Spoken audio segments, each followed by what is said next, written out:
Point in question ये है कि एक बंदा ड्राइवर के परमिट पे बाहर जा रहा है किसी हैवी ट्रैफिक के लिए और उसी वीज़े के तहत जा रहा है, मैं आपकी पहली बात पे आऊँगा कि जो कैसे क्राइटेरिया कैटेगरीज निकाली जाती हैं, but I thought to mention important thing first. तो कम से कम वो ड्राइविंग जानता तो हो। Fair enough. आप देखें कि एक कॉमन लॉजिक की बात देखें कि हम चीज़ों को सिर्फ देख रहे हैं अपने एक लोकल पैराए में। आप उन अथॉरिटीज़ का सोचें जो मुल्क से बाहर किसी भी कैपेसिटी में as an interior minister, as a foreign minister बाहर जाते हैं और लोगों से इंटरेक्ट करते हैं। वहाँ पे उन्होंने पाकिस्तान की इज्जत और पाकिस्तान के फ्लैग के लिए किस किस तरह के जवाब देने पड़ते होंगे आपको। बिल्कुल ठीक है। अब मैं आपके पास आया हूँ, आप अगर मुझे हल्की सी बात कह दें कि सर बाहर आपका बंदा आया है या आपका ड्राइवर है, उसको गाड़ी पार्क करनी नहीं आती, उसको गाड़ी पार्क ऐसे की कि सारी ट्रैफिक उसे रोक दी। So what sort of embarrassment I would carry back. Literally आप मुझे बताएं कि मेरे लिए इस सारी चीज़ का टेक होम क्या होगा कि मेरी सारी एफर्ट ज़ाया गई, जो मैं मिलने आया, आज मैं आपसे बात कर रहा हूँ, ओवर वन पर्सनस एक्ट। सो क्या आप ये सोचते हैं कि जो बंदा बाहर जा रहा है ड्राइविंग के परमिट पे जा रहा है, उसको ड्राइविंग बेसिक नहीं आनी चाहिए? चाहे वो लाइसेंस वहाँ जाकर साइड पर रख दें, उससे अपना लाइसेंस दिलवाएं, अपना परमिट दिलवाएं, बट क्या उसके पास ड्राइविंग स्किल नहीं होनी चाहिए? Fair enough. वो ड्राइविंग के परमिट पे चला जाए, वहाँ उसको गाड़ी का गेयर ना लगाना आता हो, गाड़ी स्टार्ट ना करने आती हो, तो आप बताएं कि हम अपने पूरे सिस्टम की अकाउंटेबिलिटी, उसके पूरे सिस्टम की क्रेडिबिलिटी के ऊपर हम एक दबा लगा रहे हैं। कल को जॉब्स हमें क्यों देंगे? हमारे तो एक बंदे को बाहर अपने पैसे हलाल करने के लिए वहाँ भेज दिया, तो कल को वो क्रेडिबिलिटी हमारी डैमेज होगी, तो वही जॉब बजाय हमारे पास आने के लिए हम जैसे किसी और मुल्क के पास चली जाए। बिल्कुल ठीक कह रहे हैं आप। अब मैं आता हूँ आपकी कैटेगरीज के ऊपर। होता यह है कि जब कोई कंपनीज बनती हैं, फर्म्स बनती हैं या हमारे लोग खोलते हैं, तो वहाँ के लोग उनको, वहाँ की गवर्नमेंट सर्टन लोगों को बुलाने के लिए मुख्तलिफ उनको ट्रेड दे देते हैं कि जी इस ट्रेड कितने लोग बुला सकते हैं, इस ट्रेड के वो उन्होंने अपने ओवरऑल सिस्टम को देखना होता है, जैसे भी अपना उन्होंने फिगर्स देखने होते हैं। अब होता क्या है कि अगर हमने वहाँ बाज़ का लोगों ने कुक चाहिए होता है, अब वो किसी ऐसे बंदे को बुला लेते हैं ड्राइविंग के परमिट के ऊपर। अब इस डिमांड एंड सप्लाई के गैप के ऊपर क्या सिर्फ कॉम्प्रोमाइज़ करना हमारे प्रोटेक्टरेट की जिम्मेदारी है या हमारे इमिग्रेशन रजीम की जिम्मेदारी है, या इस गुड विल को जज करने का हमारे पास कौन सा क्राइटेरिया है?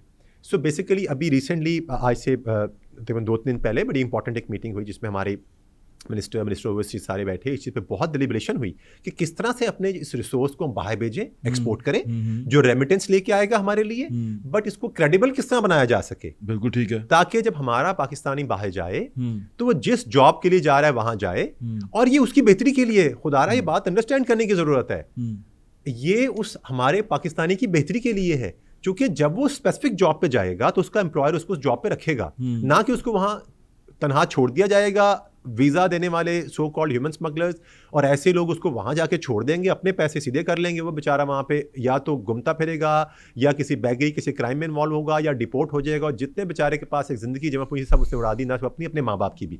So that is why systems को एलैबोरेट करने की कोशिश की जा रही है, सिस्टम्स को बेहतर करने की कोशिश की जा रही है, और it's an evolution, it's an ongoing process. अब इस पर क्यों बात हो रही है? क्या बुराई है इसमें? मेरा सिंपल सा क्वेश्चन है। अगर किसी चीज़ पे पहले हम एक एम्बिट में बात कर रहे थे, अपने लोकल एम्बिट में बात कर रहे थे, आज खुल के बात कर रहे हैं, इज इट बैड? अच्छी बात अगर बबंगे दोहल की जा रही है तो कौन सी बुराई है? कोई क्या उसमें? अच्छी बात को करने के लिए एक सिपाही से लेके डीजी तक और एक डिप्टी सेक्रेटरी से लेके मिनिस्टर तक अगर सब लोग उस पर बात करें तो कौन सी बुरी बात है इसमें? ठीक है। इस चीज़ को खुदारा टैग ना किया जाए पैनिक के साथ, इसको टैग ना किया जाए कि किसी क्राइसिस के अंदर हम ये बात कर रहे हैं। This is a good will. ये पहले भी हो रही थी, आज भी हो रही है, हमेशा से होती आई है। स्टैंडिंग ऑर्डर्स SOPs आज से नहीं बन रही, 2005 से इमिग्रेशन के स्टैंडिंग ऑर्डर हैं, उससे पहले इमिग्रेशन के मैनुअल्स हैं, सब कुछ है। हम अपने लेटेस्ट चैलेंजेस को देख रहे हैं, हम अपने मुख्तलिफ, मतलब इसकी मिसाल ये है कि आपको पता है कोविड के बाद ओवरऑल दुनिया में एक शिफ्ट वैसे ही आ गया। आप देखेंगे इवन आप प्राइवेट सेक्टर में लोग जो पहले ऑफिस में काम करते थे, अभी अक्सर लोग प्रेफर करते हैं कि वर्क फ्रॉम होम दे दिया जाए, आपके ऑफिस के जो एक्सपेंडिचर बचा लिया जाए। कोविड के बाद वो माहौल ठीक होने के बाद भी कंपनी ने 2 साल तक इस वर्क फ्रॉम होम के प्रोसेस पे किया। इसी तरह वर्ल्ड ओवर चेंज आया, दुनिया में मुख्तलिफ बिजनेस ऐसे स्टार्ट हुए जिसमें including scamming, south east Asian countries में ऐसे स्कैमिंग के हब खुले जिसमें लोगों को रिक्रूट किया जाता था, बुलाया जाता था, इस पे हुआ। तो जब उस तरफ ट्रेंड इवॉल्विंग है तो लॉ इन्फोर्सर क्यों ट्रेंड इवॉल्व नहीं करेगा? बिल्कुल ठीक है। जब उस तरफ गलत बात फैलाने के लिए फेक वेबसाइट्स बनाकर सोशल मीडिया का सहारा लिया जा सकता है, तो इस तरफ सही बात करने के लिए सीनियर से सीनियर आदमी ग्राउंड पे क्यों नहीं आएगा? बिल्कुल ठीक है। अच्छा, एक और सवाल है, ये सवाल इसलिए पूछना चाह रहा हूँ, ये हुआ है, एक वाकया हुआ, ये हुआ कि जापान में एक फुटबॉल की टीम उतरी सियालकोट से, जो उड़ के गए, और वो वहाँ जब उतरे तो पता चला कि ये तो फुटबॉल प्लेयर ही नहीं है, और उसमें एक लंगड़ा भी था, और वो जो बंदे हैं वो वापस भेज दिए गए, फिर ये तब बात खुली कि इससे पहले एक टीम पहले जा चुकी है जो वहाँ जापान ट्रैवल कर चुकी है कामयाब होके, और ये दूसरी टीम गई थी। इस तरह के केसेस बहुत सारे हैं जो अचानक से बंदे भेज दिए जाते हैं और वो कामयाबी से हमारे यहाँ से निकल भी जाते हैं। ये इसको कैसे रोकेंगे आप, इन लोगों को कैसे पकड़ेंगे, इसकी स्क्रूटनी नहीं होती क्या? सर देखिए, पहली बात तो ये है कि हमें एक बैलेंस ड्रॉ करना है हमारी ख्वाहिशात के अंदर। ठीक है। मैं बड़ा खुश हूँ कि अभी अब मैं मुख्तलिफ जगहों पर जाता हूँ, पॉडकास्ट में आपके साथ हूँ, यहाँ अच्छा टाइम मिल रहा है, लोग सुनेंगे होपफुली।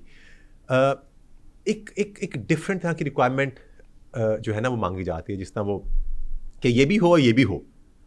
सबसे अच्छी बात है कि हम जो लॉ इन्फोर्सर हैं, हमने जब एक बैलेंस ड्रॉ करना होता है between a caution and inconvenience. ठीक है। वर्ड हमेशा यूज़ करता हूँ अपने फोर्स को भी कि आप कॉशन और इनकन्वीनियंस का बैलेंस क्रिएट करें। ठीक है। हर बंदे को नाके पे रोका जाएगा तो कॉशन तो बढ़ सकता है, इनकन्वीनियंस भी बढ़ जाएगी। बिल्कुल ठीक है। हर बंदे को जाने दिया जाएगा, इनकी हम कन्वीनियंस तो बढ़ा रहे हैं, कॉशन को लो डाउन कर रहे हैं।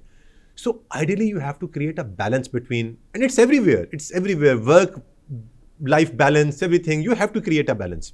अब आपने खुद बात की, एक तरफ तो हमें कहा जाता है कि जी आप लोगों को क्यों पूछ रहे हैं, आप क्वेश्चन क्यों पूछ रहे हैं, आप ऑकवर्ड क्वेश्चन क्यों पूछ रहे हैं। सॉरी, मीडिया पे तो हम जब आते हैं तो वी हैव अ टाइम जहां हमें बातों को बहुत फिल्टर करके एक कंपोजिट जुमला कहना पड़ सकता है। आपके इस फोरम पे मैं slightly I will take the liberty to be slightly informal and upfront.